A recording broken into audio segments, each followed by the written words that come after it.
as part of the inaugural Champagne Club shipment, we are going to be tasting the non-vintage Michel, Turgy, Blanc de Blanc, Grand Cru, Brut, Reserve Selection Champagne. That was a mouthful. That is a mouthful. I'm really thirsty. Yeah, I think you need a sip after that. I mean, and what a beautiful bottle. Oh, I love it. It's very classic. Very, very classic. And this is a grower producer, I believe. So this is, they grow their own grapes, make their own wine, super small production. Tells you right there where it's from. It's Limestone. So, which is, well, I think one of the most famous, recognizable names that you'll see, Limestone. Does that get excited? You get so excited when you see that on the way. You see my eyes light up? But this is in the Côte de Blanc, which is really known for Chardonnay. I think it's planted 99% to Chardonnay. And there's one person just holding out. Yeah, it's just like, will not do it, will not. But this is an area that's known for houses like Salon and Krug, so definitely prized vineyard land here in Le Mesnil-sur-Oger.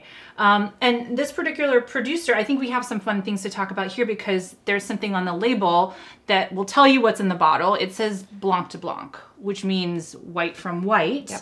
And that's because in Champagne, you can also, you can make a rosé champagne, but you'll never see a red champagne. You're going to see either a pale white wine like this or a rosé champagne. And that's because there are black grapes permitted like Meunier or Pinot Noir. But Blanc de Blanc, if you see that on a label, you can be sure that it is all white grapes in that. And which gives us a little bit something else to talk about too, because we usually only talk about the 3 permitted varieties being Chardonnay, Meunier, or Pinot Noir. The truth is there are 7.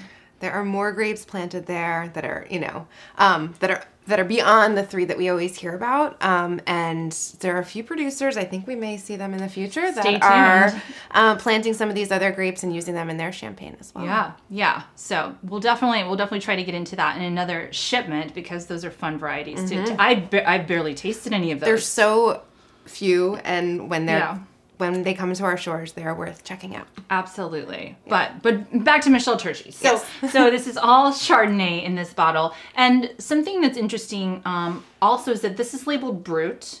So sweetness levels in Champagne, you'll see things like Brut Nature, Extra Brut, Brut. And it's interesting because Brut can actually be anywhere from 0 to 12 grams per liter of dosage. This is at 3, so technically they could have called this Brut Nature because Brut Nature is 0 to 3. But a lot of producers just, maybe they just don't want to change the label. I would say, I think we've talked about economics sometimes plays a little bit of a role in winemaking as everything else, and sometimes you just don't want to, That's right. Because I think if the wine needed it, they'd probably add what is necessary. Exactly. They don't want to be tied. Gives them a little bit of leeway in that. Precisely. But what's in this bottle is very dry. So this is on the very, very driest side of dosage. And so dosage, when we talk about sugar in Champagne, again, it's like even one with much higher dosage often doesn't taste sweet because the acidity is already so high. But it's not like other winemaking where sometimes there is actual residual sugar because the fermentation has been stopped, and so the yeast has not consumed all of the sugars in the grape. Champagne is in fact fermented to dryness, and then this sweetness is added at bottling. And so that is what dosage is. So dosage is a little bit of extra, right, at bottling or not. So some just add a little wine to top it up, but some do add a little bit of sugar at that point. But again, this is a super dry style. Ooh, that smells great. It smells wonderful. It's very floral, I think. And it's got that chalky, it's got that minerality. There's a little bit of white button mushroom. Ooh, a little earthiness to it. Earthy savoriness to it.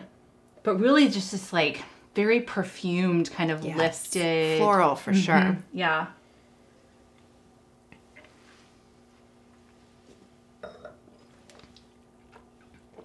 So I'm a big fan of Blanc de Blanc.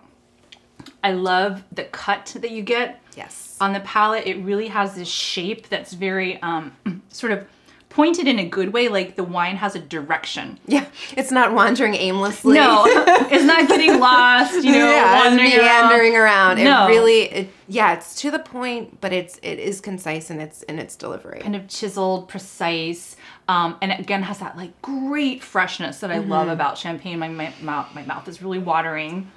So should we do one last little pairing with this? Yeah, I think so. I have some truffle chips. Let's try those. So those, I think, may pick up on that earthiness. Oh, nice. Okay. And truffles which are super aromatic, you know, and you don't want to we're having potato chips, but if you do get the chance to get a white truffle, you know, you want to pair it with something that's going to complement it, but not overwhelm it. And I think champagne...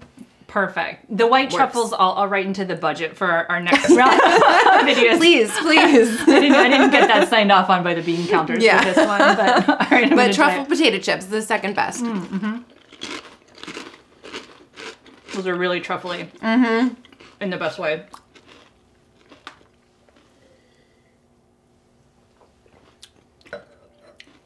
Well, it brings out a little more fruit in the wine. It does actually. It makes it a little bit more that apple and peach, but then you're getting waves in the finish of truffle and fruit and lightness. It's really kind of... Right. And that white button mushroom that you mentioned, I'm definitely getting on the finish. It's very complex. That's like a whole meal right there. Just that one little bite and sip. Absolutely. Wow. Well, this has been so fun. So much fun.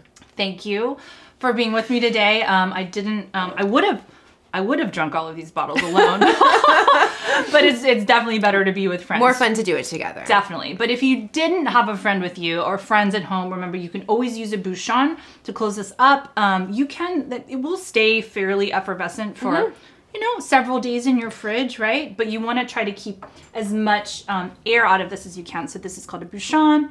You just kind of push it down in the bottle, and then these two little make sure those are latched tightly. This is a great investment.